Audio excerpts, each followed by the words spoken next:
This conflict between Israelis and Palestinians, most people have quietly stopped expecting anyone to solve. It is morally exhausting. It has been fought and argued over and grieved for longer than most of us have been alive, and it shows no sign of ending. But before we unpack any of that, let's be clear about what this series aims to do and what frame it holds. This is not a case for one side. It is not a verdict on who is right. The suffering on both sides is real, and the thing I am advocating for is a true and lasting peace for both peoples. Yet the lens here is not through the people on the ground. It is through the United States. It is through American interests. Because this conflict, wherever you stand on it, costs us. It costs us in the region. It costs us globally. And it costs us at home. I will make that case in full in the second part of this series. For now, take it as the reason the subject is worth your time, even if you've never cared about this conflict in the first place. So here is my core claim, stated plainly. Resolving this conflict serves American interests, and the United States is the one power on earth that can garner a coalition with both the stake and the leverage to push it towards resolution. The argument I will lay out runs in 4 parts. This one is the conflict itself and why it stays stuck. The second is what its persistence costs America and why it's in our best interest to help end it. Third is about the players, the global and regional actors who would have to commit for a resolution to hold, and the ones who would work to wreck any deal. And the fourth is what we can actually do about it, the plan start to finish. But before we get anywhere, we have to deal with how this conflict gets argued. The dominant way this conflict gets discussed is an argument about who is right, who started it, whose history is true, whose cause is just, who are the victims, and who are the villains. That debate has gotten us nowhere. First, there is no bottom to it, and no judge. Every who started it only pushes the date back. October 7th, the blockade, the Second Intifada, 1967, 1948, the mandate before that, and earlier still. There is no first wrong that both sides accept, so the argument cannot be won. It has been fought to exhaustion, in histories and campus fights and op-ed wars, and not 1 inch of this conflict has ever moved because someone actually prevailed. The debate has become a substitute for the settlement. It is the war continued by other means. Second, being right delivers nothing. Suppose one side won the argument, outright, completely, tomorrow. Nothing on the ground would change. The other people would still be there. The claims would not dissolve. The weapons would not disappear. A moral victory is not a peace. And third, the deepest one. The argument is part of what locks the conflict in place. When you are certain you are wholly in the right, every concession feels like surrender to injustice. The frame itself rewards maximalism. It takes a practical problem, how to divide a piece of land, and turns it, for everyone, into a sacred zero-sum war over who deserves it. It does not just fail to help, it hardens what holds the two sides apart. Now I know this can all sound glib. I'm not saying the wrongs are not real. I'm not saying they do not matter to the people who suffered them. I am saying something narrower and harder. Refighting them is not the way out. Both of those things are true at the same time. So here's the shift, and the rule for everything that follows. The only path to a resolution starts from accepting where we actually are. 2 peoples, on 1 land, neither one leaving. It is a deadlock that does not care who deserves what. Reality, not justice, is the starting point. That is not splitting the moral difference. It is refusing a question that has no answer. And it enables us to look squarely at the one that does. Map the positions, honestly and in full. Weigh them as realities, not as moral claims. Because once you stop asking who is right, and simply look at where these two peoples actually are, the destination is not a mystery. We know it. Partition is the only end that actually resolves this. 2 states, one for each people. It is worth being clear about why, because the most prominent alternative to partition is not viable. One state cannot hold. These are 2 distinct peoples, and they see themselves as 2 distinct peoples. Start with the Israelis. They want to live in a state with a Jewish majority, where Jews govern themselves. That is the entire point of Israel. Jews spent 2,000 years as minorities in other people's countries, and the state exists so they never have to be one again. Now, many people, especially in the West, reject that desire on principle.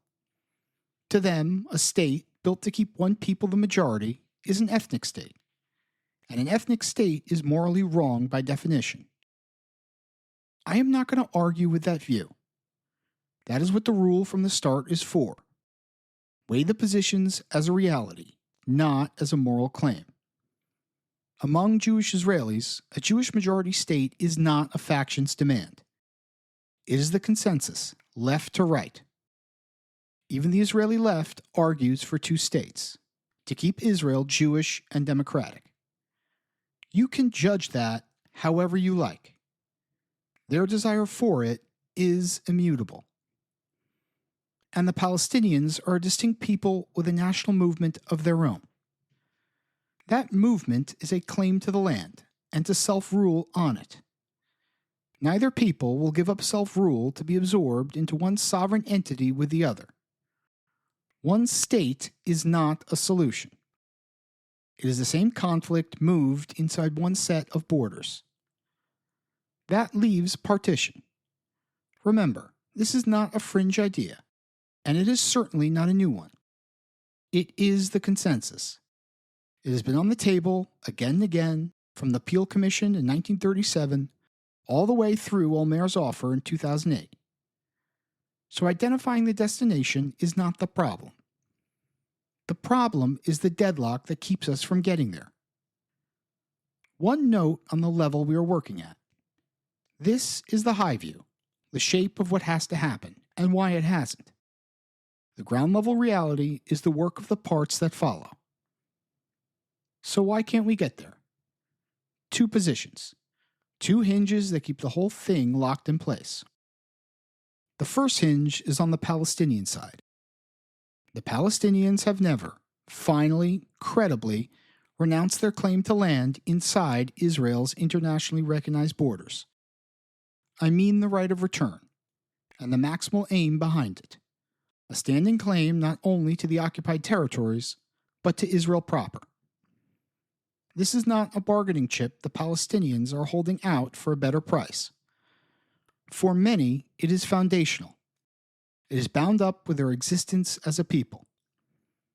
They hold that the land is theirs, that when the Ottoman Empire fell, it should have become their state, or part of an Arab state in which they would be included. The conviction also lives in a real wound. Homes and land lost in 1948. Refugee status handed down through 3 generations. The keys to those houses still kept. And for a large current within Palestinian society, the claim runs deeper still. It is held as faith. The land as an Islamic trust that no leader has the right to give away.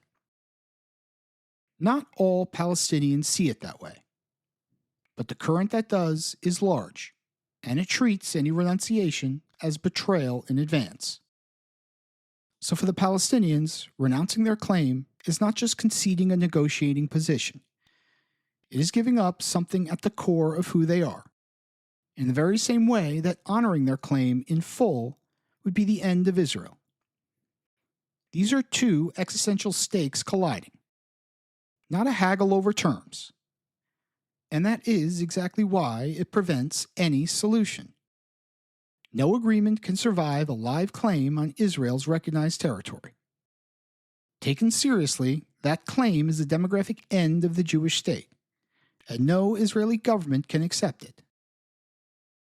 So where does it stand today? The claim still holds. No Palestinian leadership has ever made the credible, final forfeiture.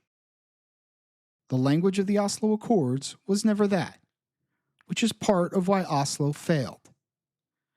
And whether any Palestinian authority could even deliver such a renunciation, given how fractured Palestinian politics is a separate and harder question for the parts that follow. One more thing holds this hinge in place. There are outside patrons for whom the Palestinian cause is useful, and their backing helps keep the claim alive. It matters.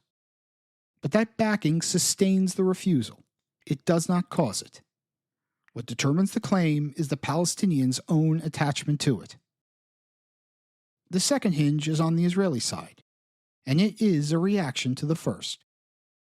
Israel did not always refuse land for peace. The turn was not instant, and it was not ideological. The Israeli political center and left tried it, and watched it fail 3 times. The Second Intifada and its suicide bombings shattered the belief that peace was at hand. The full unilateral withdrawal from Gaza in 2005 brought rockets, not quiet. And the most generous offer any Israeli leader ever made, Olmer's in 2008, went unanswered. From those years, the Israeli public drew a hard conclusion. That withdrawal or attempts at peace brings violence, and that there is no partner on the other side. And the security voter, the one who votes first and last on physical safety, became the median. Benjamin Netanyahu is that verdict, and its human face. He was voted out in 1999 when peace still looked possible. He returned in 2009 after the center's last attempt at peace had failed, and he has maintained support ever since, partly on that conclusion. He has been able to say, "I told you the Palestinians do not want peace." He is a symptom of the conflict, not its cause. Replace him tomorrow, and nothing fundamental changes, because the median voter who helps keep him in power is still there. But 2 things have to stay apart, because the difference matters for what I say later. There is the persuadable center, and there is the settler right. They are different forces. The center is reactive, and it is reversible. Israeli leaders have overridden their own right wing before, when the security fear was credibly removed. And while the political center can move, the settler and annexationist right is something else. Its core drive is not a reaction to anything the Palestinians did. It is an affirmative, religious national movement with state-backed settlement infrastructure on the ground. At its core sits a claim of faith of its own. The West Bank is Judea and Samaria, the Jewish people's biblical homeland, a divine grant that no government has the right to trade. And it currently holds significant power in Israeli politics. So undoing this hinge is 2 steps, not 1. A credible Palestinian renunciation can move the center back towards a deal. But the center, once it has moved, still has to overcome a powerful right to actually deliver one. There are more than 700,000 settlers, but most of them live inside major settlement blocks, the ones any realistic final map hands to Israel through land swaps. The real lift, the people who would actually have to move, are the settlers outside the blocks. Far fewer in number, but many times what Begin moved in Sinai, or Sharon moved in Gaza, and drawn from the biblical heartland of the movement. That second step is the hardest part of delivering a deal on the Israeli side. Now put the 2 hinges together, because together is where they lock. The Palestinians will not renounce their claim. Israel will not move without a credible renunciation. That is the deadlock. The Palestinian refusal keeps the Israeli political center frozen in place. So the Palestinian move is the necessary first key. Israeli willingness depends on it.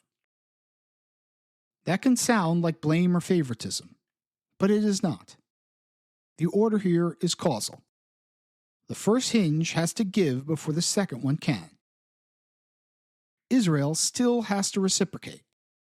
The center has to face down its own right to do it. That is hard, but it follows from a renunciation, not from a vacuum. Now you may be thinking this conflict can end some other way, an outcome that never requires the two sides to agree. Some of the most prominent are worth naming, because each is a dead end. Start with the two Israeli alternatives. The first you might call cantons. Keep the Palestinian population and manage it. Give them semi-autonomous control over the major population centers, while Israel holds everything around them. This is just the status quo, formalized and made permanent. It rules millions of people who do not have the vote, and that is not a clever fix. It means permanent one-state instability, the slow corrosion of Israel's own democracy, and cementing an apartheid-style isolation from the world. And it leaves the conflict alive forever. The second is transfer, voluntary emigration. And I am using quotation marks here. This is not a fringe idea anymore.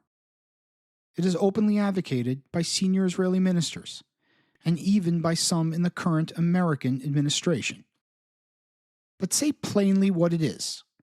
Forced, it is ethnic cleansing, with all the legal and moral exposure that it carries.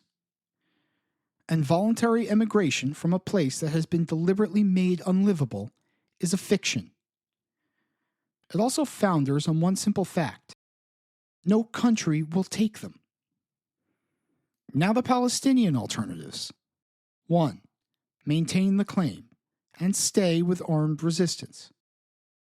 The simple truth is that the maximal project cannot be won. The power gap between the two sides is overwhelmingly decisive, and it is only widening. Resistance, pursued as a road to total victory, will never actually deliver it. It buys worse terms and more war. To be fair, looking at the historical record, Palestinian armed resistance has occasionally yielded distinct political leverage. The First Intifada arguably produced Oslo. What I am saying is narrower. Their maximal aim cannot be reached by force, and pursuing it, as if it can, only costs the Palestinians more of everything. Additionally, a long-term delegitimization campaign will fail as well. The boycotts, the social media campaigns, the bet that over the decades, demographics and international isolation will force the issue. At the end of it, Israel will still be standing. It is a leader in the technologies that will shape the century, and it is building powerful ties with states beyond the West. Although stripping Israel of American and European support would hurt, the Israelis would endure and remain strong. They are too powerful, too wealthy, and too unwilling to give up their Jewish majority state to be pressured into folding. They have the means and the ingenuity to rout around the pressure. This strategy will not succeed. So if no alternative works, what is the actual price of staying stuck? Forever war. And it is paid by both sides. For the Palestinians, it is the worsening default, fragmentation, a shrinking territory, and Gaza. For Israel, it is the slow corrosion of its democracy, deepening isolation, and a permanent security burden with no end in sight. And for the region and the world, it is a loop of instability that feeds itself. Eruption, then control, then desperation, then the next eruption. That loop is a permanent open wound, and nefarious actors can exploit it whenever it suits them. So here is where the first part lands. A partition, a two-state solution, has been the proposed exit for decades. It has been offered at the table, attempted on the ground, and never realized. Every route around it is a dead end. On their own, as history has shown us, these two sides do not resolve this, which means it will take pressure from outside to break the deadlock. And that raises the question the second part exists to answer. Is there any power on earth with the interest to want this resolved, cognizant of the costs it imposes and the leverage to actually push it? There is. It is the United States, in conjunction with its global allies, which is where we go next.